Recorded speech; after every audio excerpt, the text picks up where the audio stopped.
2017년식 더 넥스트 스파크예요. 스마트 키가 있고 열선 시트가 있고 주행거리가 3만 km입니다. 그리고 블랙박스가 있어요. 2채널이고요. 차는 무사고로 보고 매입을 했고요. 지금 이제 성능점검장으로 이동하려고 합니다. 성능점검장 가서 차량 체크하고 문제 없으면 덴트할 곳이 한 2군데 보이더라고요.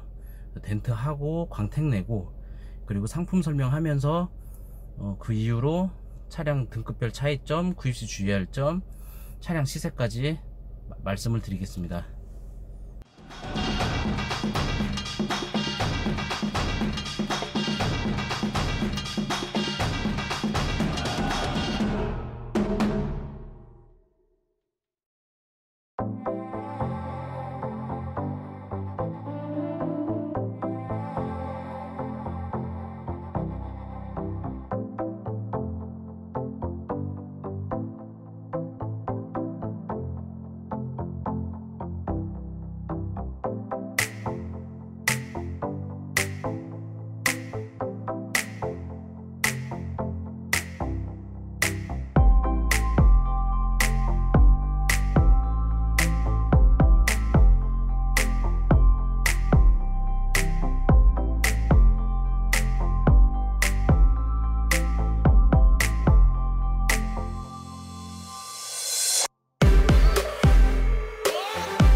안녕하세요, 이상모터스 양무준입니다.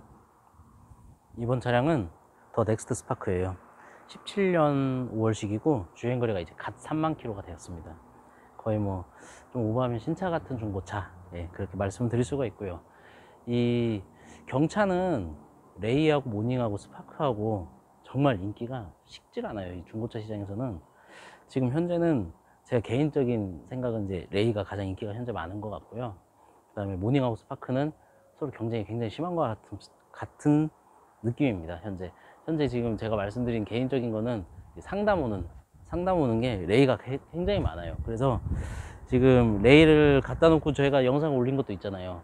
레이 올려놓은 것 같은 경우는 저희가 업로드하기 전에 팔려버리고, 레이를 매입을 해서 한번 시청자분께 소개를 할 수 있도록 한번 해보겠습니다. 지금 넥스트 스파크를 저희가 이 차량 상품을 보여드리고, 영상 후반부에 차량 등급별 차이점과 구입시 주의해야 될 점, 차량 시세까지 상세하게 설명을 해 드릴 테니 시청을 끝까지 해주시면 감사하겠습니다. 이 차는 무사고 차량이에요. 무사고 차량이고, 사실 뭐 매입하고 광택밖에 내지 않은 정말 관리 상태가 뛰어났던 차 중에 하나입니다. 타이어는 3만 km여서 앞쪽은 약간 타이어 마모가 있어요. 한 50% 정도밖에 남지가 않았고, 뒷 타이어 같은 경우에는 아무래도 앞 타이어는 이제 많이 달았고, 뒷 타이어 같은 경우는 아직 많이 남아있기 때문에 앞뒤 교환을 해주면 좋을 것 같은 생각입니다. 그리고 내비게이션이 매립이 되어 있어서 후방 카메라가 장착이 되어 있고 후방 감지기 물론 있습니다. 자, 이제 트렁크를 한번 열어볼게요. 자, 트렁크는 이 안쪽까지 체크를 하셔야 돼요.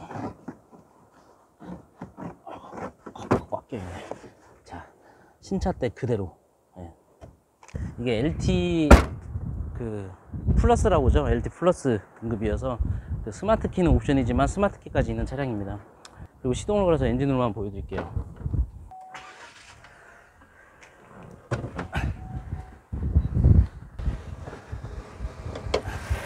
자, 엔진룸 굉장히 차가 경차니까 간결하죠. 이게 전 스파크 때는 4기통이었는데 더 넥스트 스파크도 3기통으로 바뀌었어요. 엔진이 이렇게 떨리는 게 보이긴 하지만 사실 이 떨림을 이 실내에서는 굉장히 잘 잡아놨어요. 그래서 3기통으로 이렇게 좀 만든 것 같습니다. 근데 좀 아쉬운 건 이게 흡입제 같은 것도 없는 게 좀 아쉽긴 해요. 마감재가 좀 없죠. 하지만 차 상태가 중요하지 않습니까? 차 상태는 어디 오일이 새거나 그런 게 전혀 보이지가 않아요. 굉장히 깨끗한 상태고 사고가 없기 때문에 사고 설명은 해드릴 게 없네요. 이제 실내로 들어가 보겠습니다. 일단 버튼 스마트 키가 장착이 되어 있고요. 내비게이션은 사제 내비게이션입니다. 후방 카메라 작동 잘 하고요. 그리고 블랙박스 2채널 달려 있고요. 좀 아쉬운 게 이 하이패스 루미너가 없는 것 좀 아쉽죠. 전면 썬팅까지 아주 깔끔하게 잘 되어 있어요. 그리고 뭐 3만 킬로니까 뭐 실내 자체도 굉장히 3만 킬로 탔지만 실내 자체는 굉장히 험한 차들이 있어요. 외관도 마찬가지고. 그런 차들 같은 경우는 제가 소개도 시켜드리기가 좀 민망할 정도이기 때문에 영상을 촬영을 못하고 있죠. 스마트 키가 2개 장착이 아니고 스마트 키 2개 보유 중이고요. 저는 이 넥스트 스파크의 이 시티 버튼이 처음에는 이런 걸 왜 만들었나 싶었는데, 유턴하거나 시내에서 이렇게 뭐 주차할 때나 그럴 땐 굉장히 부드러우니까 너무 편한 것 같아요. 이 시티 버튼이 처음에는 뭐 저거까지 만들었나 싶었는데, 뭐 이게 누르고 또 눌렀을 때 이 느낌이 굉장히 많이 달라요. 편해요. 네. 이런 기능이 있고, 자동 접이식 밀러는 밑으로 내리면 접히고 다시 밑으로 내리면 펴지고. 네. 열선 시트 제가 말씀드렸나요? 열선 시트까지 작동이 되어 있습니다. 뒷좌석에 어디 뭐 해지거나 그런 게 전혀 보이지가 않습니다.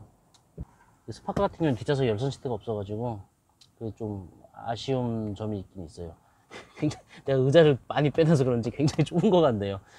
뭐 경차는 어쩔 수 없죠. 뒷좌석 좁은 것 같은 경우에는. 그래도 이제 이게 실내 가죽 시트 상태는 굉장히 A급이다.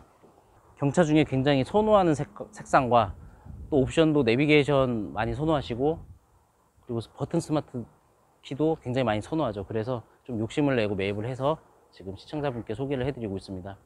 더 넥스트 스파크 매물 영상 잘 보셨나요?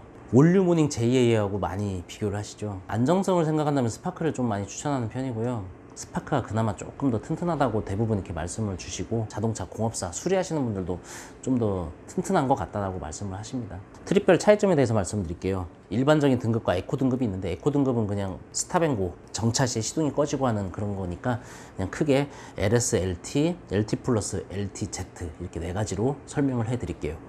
LS 같은 경우에는 그냥 스틸 휠이고요. 후방 감지기조차도 없어요. 그냥 기본형이다, 그렇게 보시면 되고, LT 같은 경우에부터 자동 접이식 밀러가 들어가요.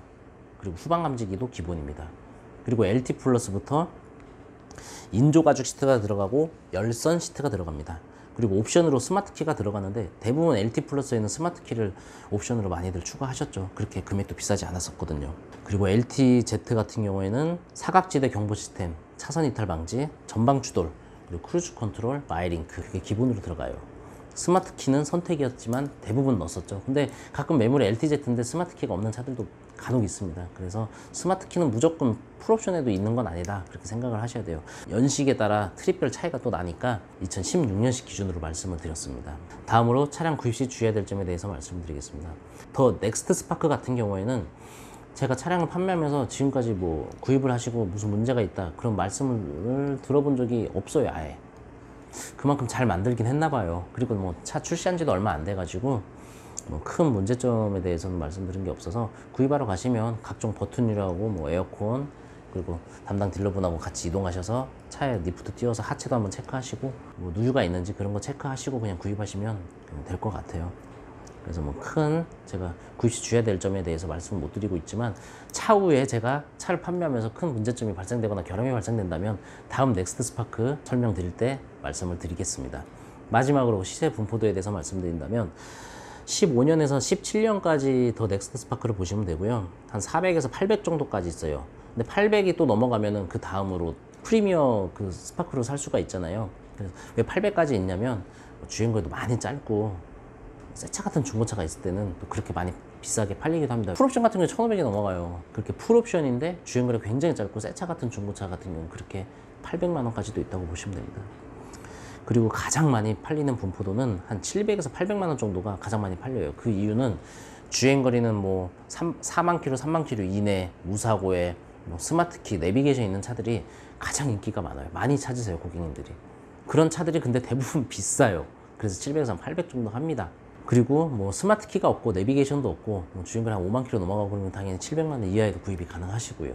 동영상 속 차량 같은 경우에는 제가 지금 한 800만 원 정도의 판매를 한번 해보려고 지금 생각 중입니다. 더 넥스트 스파크 같은 경우에 제가 말씀드린 그런 트립별 차이점은 제가 말씀드리는 게 LTZ인 줄 알고 샀는데 LT 플러스, 그래 보면 나중에 좀 스트레스 받고 좀 머리 아프잖아요. 그래서 이런 트립별 차이점, 그거를 좀 생각을 하시고 구입을 하신다면, 이 차는 뭐 딜러가 LTZ라고 했지만 이건 이게 없어서 LT 플러스 같은데 이렇게 말씀을 할 수가 있어요. 이게 담당 딜러분들이 이런 옵션 같은 경우에 트립별 차이점, 그런 걸 좀 잘 모르시는 분들이 있기 때문에 이런 거를 직접 구입하실 때도 참고를 하시고 알고 계셔야 구입하시는 데 도움이 된다고 저는 생각을 하고 있습니다. 그리고 시세 분포도도 제가 이 차가 얼마 딱 정확히 말씀을 드릴 수가 없잖아요. 어떤 차를 구입하시는지 모르기 때문에 시세 분포도는 한 400에서 800이 있지만, 뭐 주행거리 많이 짧고 색깔 인기 있는 뭐 흰색 계열, 검정색 계열, 또는 뭐 스마트키, 내비게이션 그런 게 있고, 주행거리도 짧고 하다면 800만 원까지도 하는구나, 그렇게 좀 생각을 하시고, 스마트키도 없고 내비게이션도 없고 뭐 주행거리 5만 킬로 넘어가면 근데 뭐 800만 원에 달라 그러면은 이거는 구입하면 좀 비싼 거구나, 그렇게 생각을 하실 수 있기 때문에 제가 이렇게 말씀을 드렸습니다. 뭐 궁금하신 점이 있다면 댓글이나 문자, 카톡, 전화 주시면 제가 친절히 상담해 드리고요. 도움이 되셨다면 구독, 좋아요, 알림 설정 부탁드릴게요. 감사합니다. 그래서 레일을 한번, 매입을, 바람이 굉장히 레일을 한번, 말 들릴까 이게?